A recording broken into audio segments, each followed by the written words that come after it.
Hello, I am just three possums, but Jay is just fine. This is my YouTube channel, where I talk about pretty much whatever I feel like, mostly history, maybe sometimes mysteries. Um, but without further ado, let's get into today's topic. So, I was talking to my mom recently about what I was doing in school. I'm in high school, and I like to give her a little, TLDR on what I did that day. And currently in my AP US history class, we are talking about like 1968 through the 70's, and a lot of shit happened then. So one of the things I was talking to her about was the Kent State Massacre. And I assumed, like everybody knows about the Kent State Massacre, right? Like we all know about it. I assumed wrong because it turns out she had no idea what I was talking about and I had to explain it to her, which then got me researching it, and then I kind of fell into a big hole of having so many thoughts and opinions on the event, which is what led me here. So, some background on what I'm talking about. Sorry, I was just taking a sip of my coffee there. So, the Kent State Massacre, also known as the Kent State Shootings, occurred on May 4th of 1970 at, obviously, Kent State University in Ohio, USA. So, the Kent State Massacre remains a significant event in American history. It specifically highlighted tensions and violence surrounding the Vietnam War and the impact it had on not just America's, but really the world's youth. Thus, before we begin examining the event, we need to talk about the context. So, what is the context surrounding this whole event? What was the Vietnam War? Why did a lot of people not like it? Well, it's complicated. So, I'm sure we all know of the Vietnam War, maybe not specifically about it. The long and short of it is American involvement in the Civil War in Vietnam, which was the communist northern part of the country against the more democratic southern part, was controversial from the very start. A majority of the general public in the United States was against the presence of U.S. armed forces in the region because really we had nothing to do with it. The reason that we got involved in the Vietnam War was as a result of the ongoing Cold War, which, despite what elementary school me thought, it was not called that because it is cold in Russia. It is, in fact, the Cold War because it wasn't necessarily a physical war. After the Second World War, there began this whole panic over communism, and a theory called the domino theory was created, which stated that if another country remotely close to the US became communist, then it would cause all of these other countries to become communist, and that would be really bad, according to the government at the time. Now it's important to note that this isn't actual communism that they were worried about. It's the I'm trying to figure out how to word this. It's the version of communism that was created specifically to spread fear and mostly as a tool of propaganda that was used to enlist people to help in the Second World War. Obviously, the whole concept of communism is controversial and blah blah blah, but it's important to note that we're not talking about the actual definition of communism. We're talking about what it was turned into as a tool during the Second World War into the Cold War. Right, so no one really wanted the US to be in Vietnam because, like I said, we didn't really have any idea what was going on. We just kind of went in because communism bad. That was all we had. President Richard Nixon had been elected in 1968 due mostly because of his promise to end the Vietnam War, which would not happen. Instead, Old Tricky Dick announced on April 30th, 1970, the expansion of the Vietnam War into Cambodia, which I'm not sure if you guys know this, but that actually didn't go over well with the general public who didn't want the war to be a thing in the first place. So now, having this context, we can examine the event day by day. So even before Nixon's formal announcement of the invasion, rumors of the US military moving into Cambodia had already spread, which led to a lot of protests at colleges and universities across the country. Obviously, even today, colleges and universities are used as a public place to protest against things, which comes in play later in how I formed my opinion. At Kent State, these protests began officially on May 1st and the day after the invasion. So that day, hundreds of students had gathered on the Commons, which is a park-like space at the center of the campus that had been the site of protests for years. Several speakers spoke out against the war, specifically speaking out against President Nixon.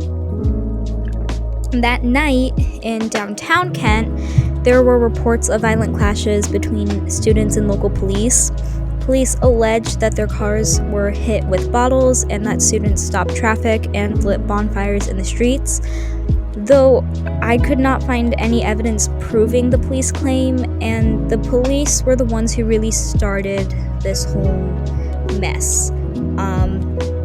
And it is only the police that claim this. I could not find any claims of the bonfires and the stopping traffic and throwing bottles from the protesters, which to me is kind of suspicious because they do have a conflict of interest here in saying that they are right.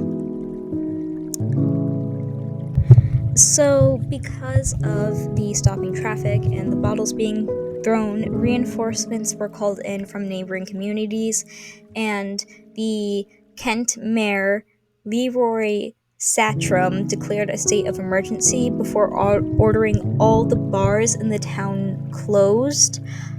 I'm not sure specifically why he wanted all the bars to close, because it wasn't like all local shops, it was just the bars. My best guess is that he was assuming that, this is where the college kids were organizing everything, but I just thought that was kind of a weird thing to close just all of the bars. So the mayor of Kent then contacted Ohio Governor James Rhodes seeking assistance, and police were eventually able to move the protesters back towards campus using tear gas to disperse the crowds. Unsurprisingly, this would set the stage for further violence because it's not usually a good thing to fight violence with violence. As most preschool teachers say, two wrongs don't make a right. This is clearly something that the not just state government, but the US government needed to learn at the time, and occasionally still do need to learn. This brings us to the following day, Saturday, May 2nd. There were rumors that radicals were making threats against the town of Kent and the university. The threats were reportedly made against businesses in the cities and certain buildings on campus.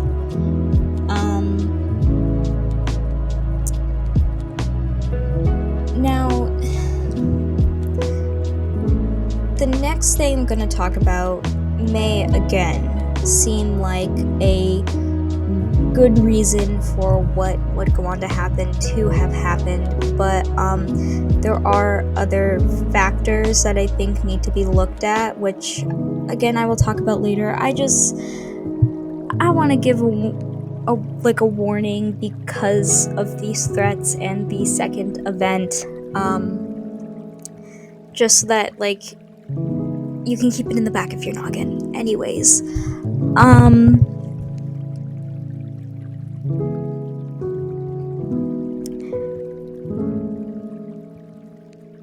so after speaking with other city officials, Stratham asked Governor Rhodes to send the Ohio National Guard to Kent in an attempt to calm tensions in the area. Now, the National Guard is not known for being able to successfully calm down things. At the time, members of the National Guard were already on duty in the region and thus were mobilized fairly quickly.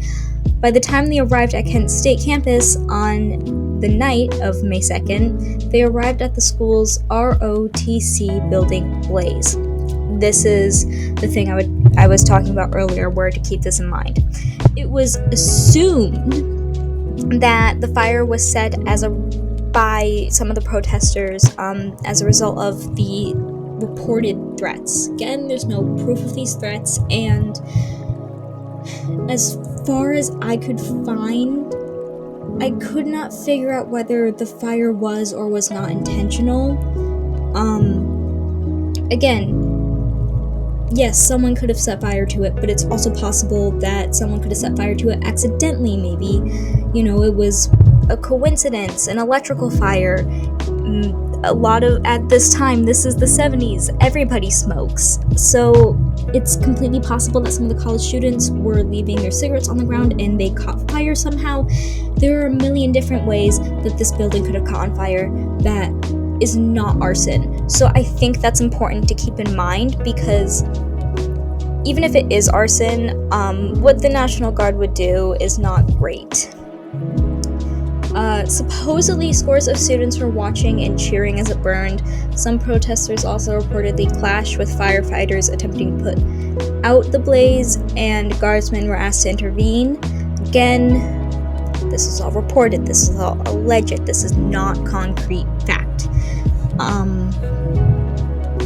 Clashes between the guard and the protesters continued well into the night, and dozens of arrests were made. And then, strangely enough, the next day, Sunday, May 3rd, was a fairly calm day on campus. The weather was sunny and warm, and students were lounging on the commons and even engaging with the guardsmen on duty, which is confusing considering what happens next. Now, the events of Sunday are important to keep in mind, because nothing super important happened here, but the fact that people who were previously protesting were calmly engaging with National Guard, having simple conversations, chit-chatting. None of them were treating them with any sort of... They weren't aggressive with the National Guard. They were actually pretty normal acting around them, which is something that should absolutely be noted, because it shows that at this point, at least, the protesters were absolutely not a threat to the National Guard. So, another major protest had already been scheduled for noon on Monday, May 4th. Once again, on the Commons, university officials attempted to, quote-unquote, defuse the situation, even though, again, at this point, there was no situation, by prohibiting the event. But keep in mind, this is after the day before, when students were calmly engaging with the National Guard. At this point, there was no reason to believe that the event would not be peaceful. Now, crowds began to gather at about 11 o'clock that morning, and an estimated 3,000 protesters and spectators were there by the scheduled start time. Stationed at the now burnt-down ROTC building were roughly 100 Ohio National Guardsmen carrying M1 military rifles.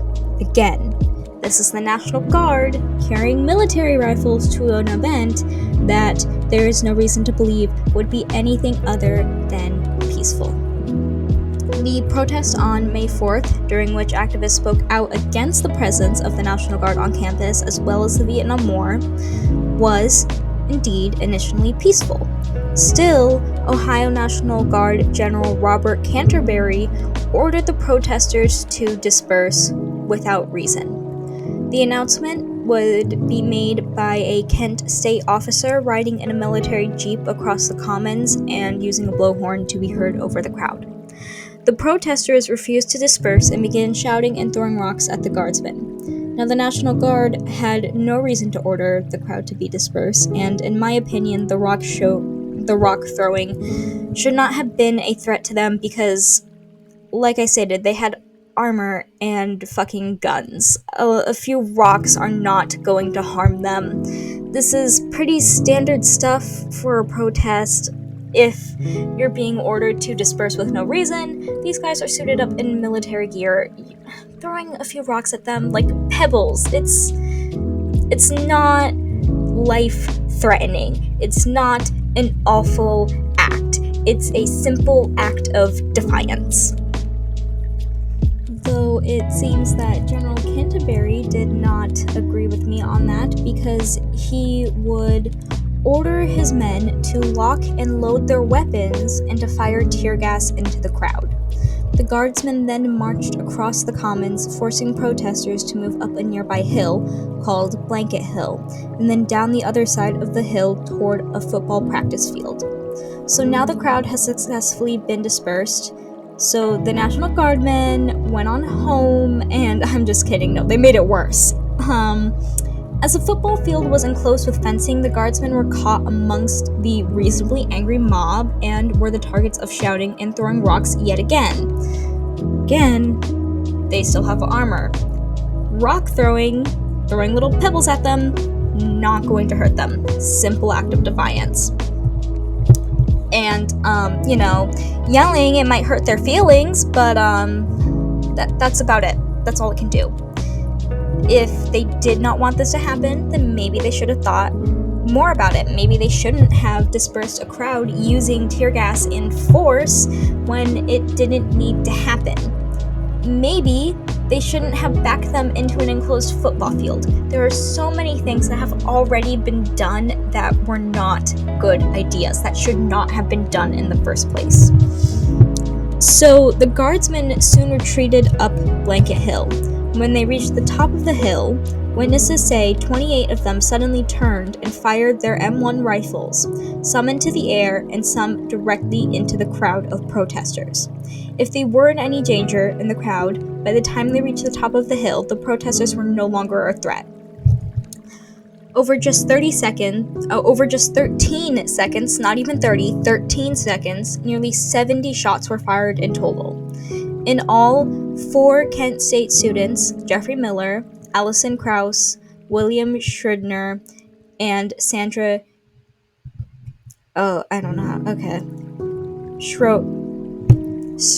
Schwitzer? I'm sorry, I can't pronounce last names. They were killed. And 9 others were injured. William Schrodner was shot in the back, as were 2 of the injured, Robert Stamps and Dean Kaler. So being shot in the back, again, this is just more proof that they weren't a threat to the National Guard because their backs were faced to them. They most likely were attempting to flee the bullets. They were not charging towards them, they were running away.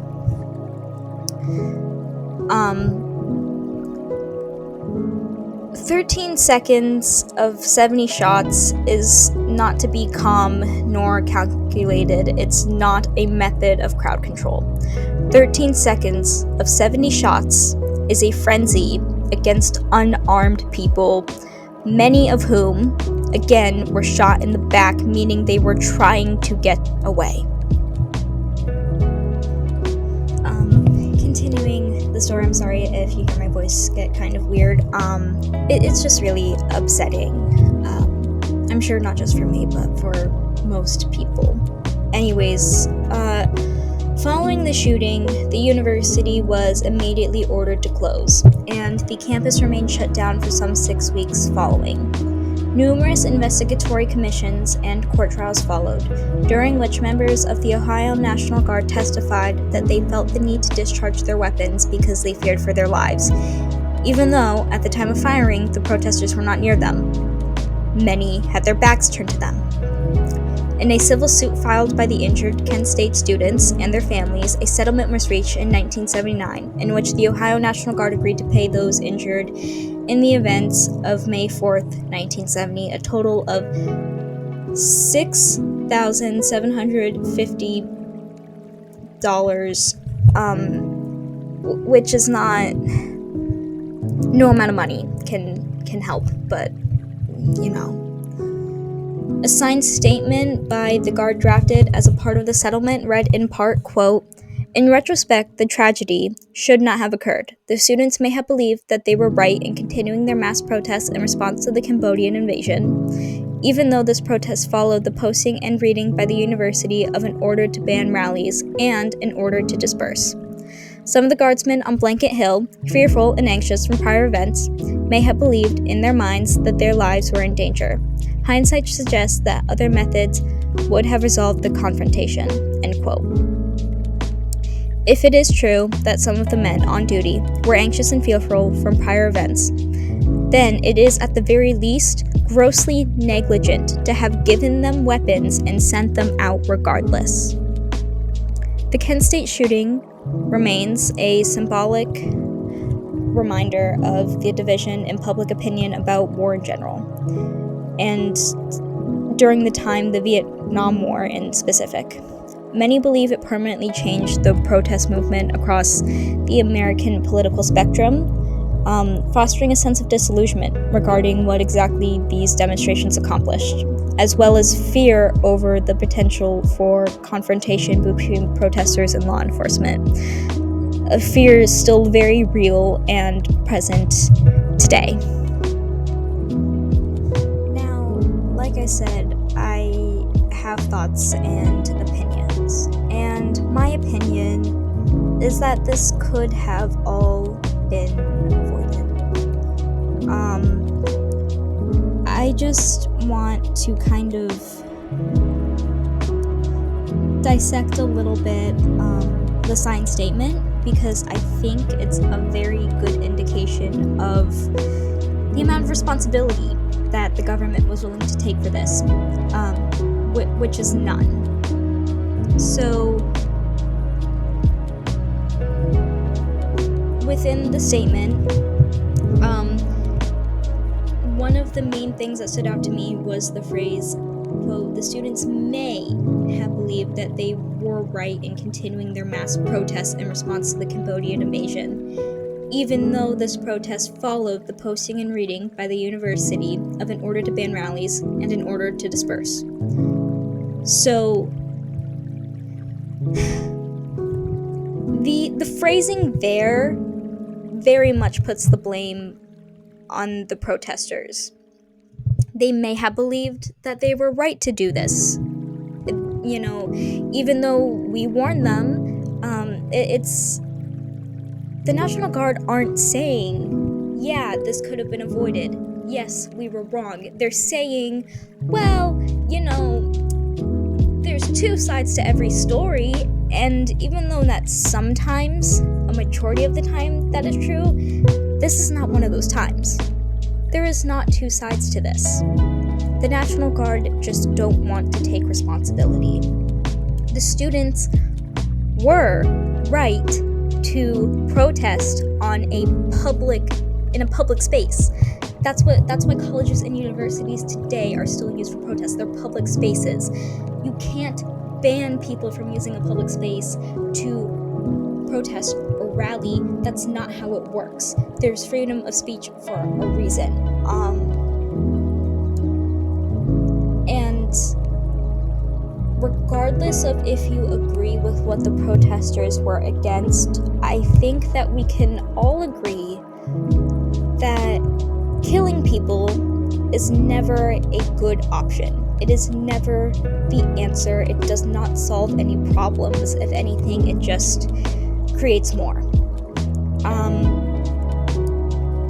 Even with the post that university sent out saying that they could not protest or rally. The students were fully within their rights to do so regardless. And the National Guard's response was not okay. Something that really gets me every time I read the events of this case is that all of the witnesses said that the firing was sudden, that the National Guardsmen stood on the hill. They would initially have their backs turned to the protesters, and then out of nowhere, they just turned around and started firing both into the air and at the crowd. Now, if they were just firing into the air, that's still not a good thing. It still puts protesters' lives at risk, but they would at least have the excuse that they were just trying to scare them. They were just trying to warn them off. But the fact that some of them were immediately firing into the crowd, there's no reason for that. They're on a hill. They're hundreds of feet away from the protesters. Their lives couldn't have been in immediate danger. Another thing that gets me is that none of the people were ever charged. So the witnesses specifically stated that there were 28 National Guardsmen who fired the shots. These 28 weren't charged with murder or even manslaughter. They got away completely scot-free. I couldn't even find anything saying that they were fired, which again is really concerning because if they are anxious and fearful from prior events, they are given guns. They are sent out. They then, because of whatever trauma response they have, kill a bunch of protesters and injure others. The fact that they weren't fired or taken off duty is really concerning, and it's not a good thing. It's not a good sign. They should not have continued to work for the National Guard. I also could not find if these 28 National Guardsmen had any prior history of violence against protesters, but in my mind, it's likely that they did. You know, you don't just start committing acts of violence against people on a whim one day.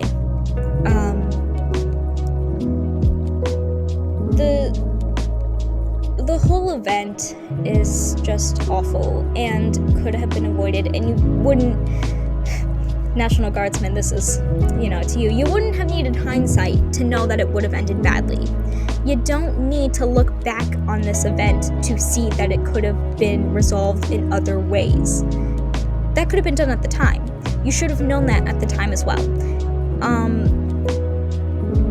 And the fact that they're still not taking full responsibility, their signed statement isn't even really an apology. It's well, we told you this would happen. Sorry, guys, but, it's also on you. That's not what you should be saying to these families. That's not what should be said at all. This really marked a sign in the U.S. For the disillusionment of the state being helpful, of law enforcement being there to protect. Because in this case, and so many others, law enforcement was not sent to protect anybody but government officials. They weren't sent to protect the general public from protesters. They were sent to protect the egos of the leaders.